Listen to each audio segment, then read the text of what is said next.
Hello everyone, this is lecture number 3rd and topic of today lecture is based on equivalent static force analysis. In our previous lecture, we determined or we solved one numerical with the help of this method. Today we discuss another problem which we have to solve with the equivalent static force analysis method. In our previous problem, we have given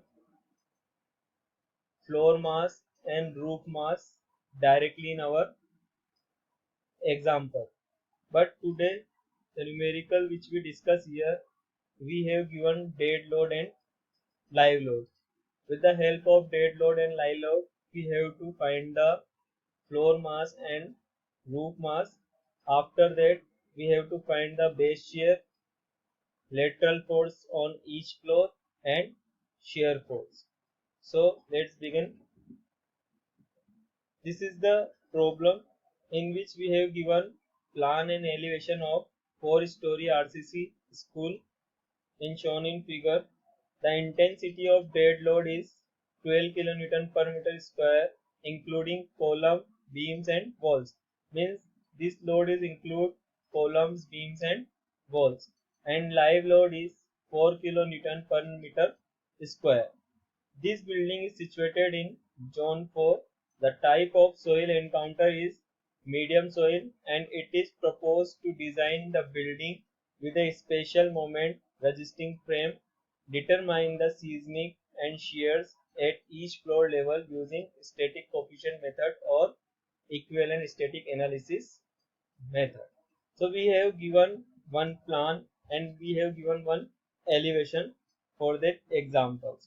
So first we note the value which we have given in our question.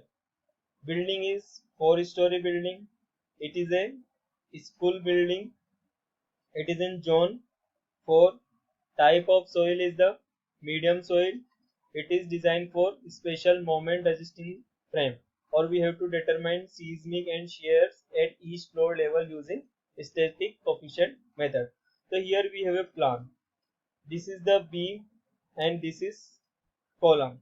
So and this one loop is called as a bay. So here we called as in x direction 2 bay or in y direction 2 bay.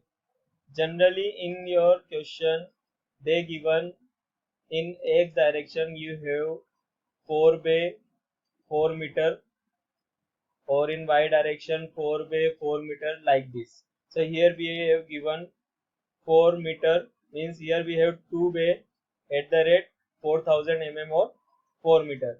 Here we have in y direction 2 bay which is 5000 mm or 5 meter. Here we have given elevation also. This is our 4-story building.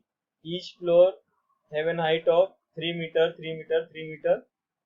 Let's solve this numerical. So first we have to find the seismic weight. So how we find the seismic weight? We have your given plan. First we have to find the area of this plan. So total y and total x. So total y is equal to 10 and total x is equal to 8. So 10 into 8. We have 80 meter square plan area. So here we find 80 meter square as a plan area and we have given dead load including wall, beam and column is 12 kilonewton per meter cube. So simply we have to multiply this. So we get 960 kilonewton as a dead load of floor. This is particular for a floor, not for all floor. This is for a single floor. Similarly, we have to find for a roof. So roof same area we have 80 and same dead load we have given. So 80 into 12. So we have get 960 kilonewton as a roof dead load. Now we have to find live load because seismic weight is the sum of dead load plus live load. So live load is given 4 kilonewton per meter square. But for including in floor, we have one condition in our IS code 1893 part 1 2002. If live load is greater than 3 we have to use only 50% of the live load, like this. This is given in our 1893/2002. If your live load is greater than 3, you have to take only 50% of live load. If your live load is up to and including 3, you have to take 25% of the live load. So here we take 50% of live load, so we get here 2 kilonewton per meter square.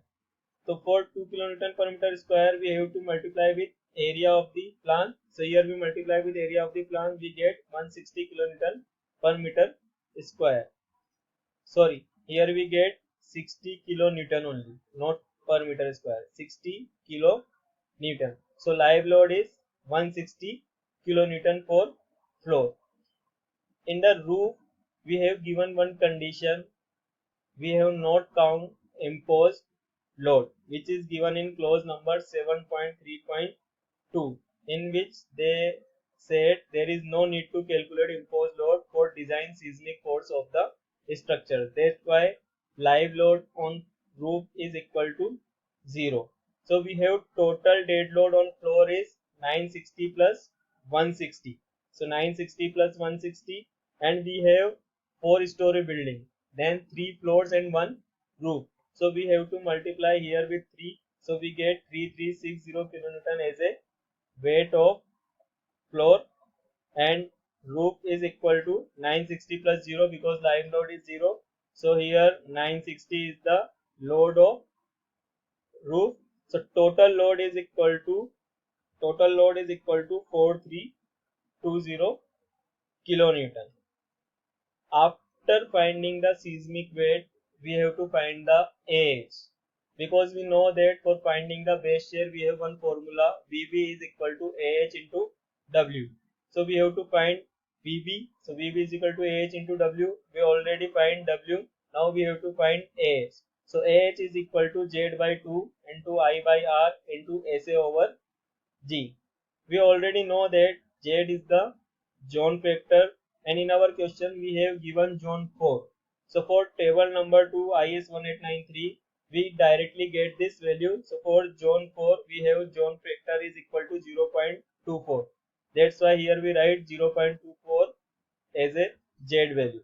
Now we have to find I, R and SA over G. So for I, according to IS 1893, for an important service and community building, we have to take I as a 1.5. And here in our question we have given school as a building. So school come in important service and community buildings. That's why here we take I is equal to 1.5. Now we have to find R. In our question already mentioned that our building is special moment building. So for SMRF, R is equal to 5 according to table number 7, which is given in IS 1893/2002. Now we have to find SA over G. So for finding SA over G, first we have to calculate the fundamental natural period, which is present by TA. In our question we have given our dead load is include beam, column and walls. Means here walls is also included. So for that we have take a formula of fundamental natural period is equal to 0.09 H upon root D. If here wall is not included, then we have to take 0.075 H 0.75 as a formula for a TA. But we have given wall, that's why here we used this formula. So here H is equal to height of building and D is the base dimension of the building at the plinth level. So we have 4-story building and each floor is 3 meter. So 4 into 3, height of the building is 12 meter. So here we write 12 meter, and you have seen in our plan we have given base dimension. This is the base dimension. This is the base dimension, means base dimension is 8 meter. That's why here we take D as a 8 meter. So here we calculate this value and we get 0.381 as a value. After that we have given one figure and formulas for finding the SA over G value. So this is given in our code IS 1893 part 1 2002, and this value and this figure is for damping of 5%. If you have given different damping, then in IS 1893 code you have given a damping factor. So for that you have to multiply damping factor with this value. 5% damping means you have damping factor is 1. That's why you get this value, multiply with 1, you get the same value.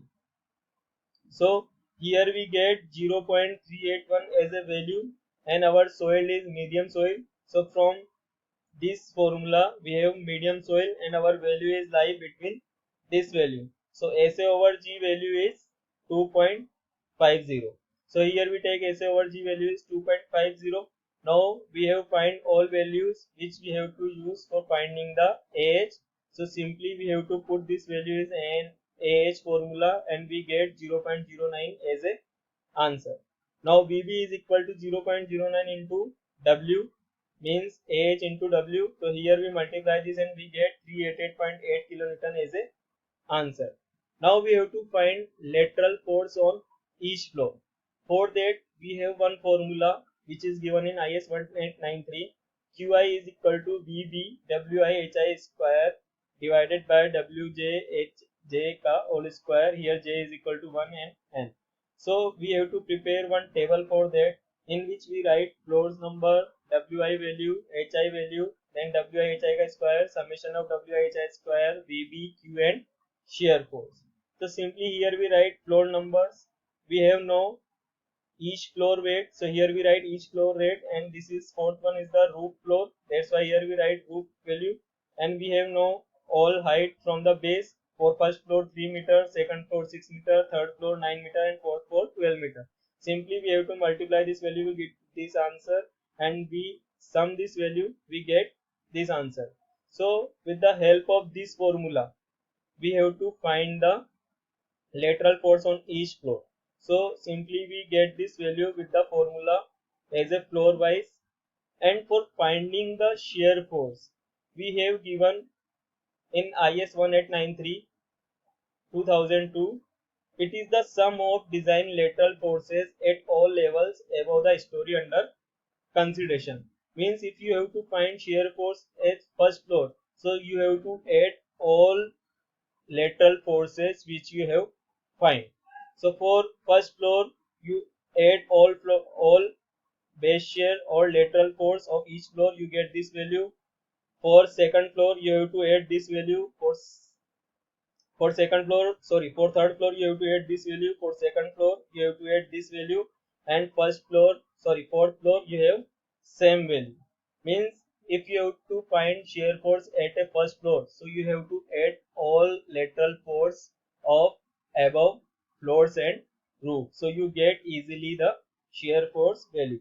After getting this value, with the help of this value and this value, you have to draw the lateral force diagram and shear force diagrams. So this is the this is the lateral force diagram and this is the shear force diagram. First floor lateral force is very small, then second floor it increase, then third floor is increase, and fourth floor is maximum. But in shear force is low in fourth floor and maximum at base or lower floor, because base shear is maximum at the base.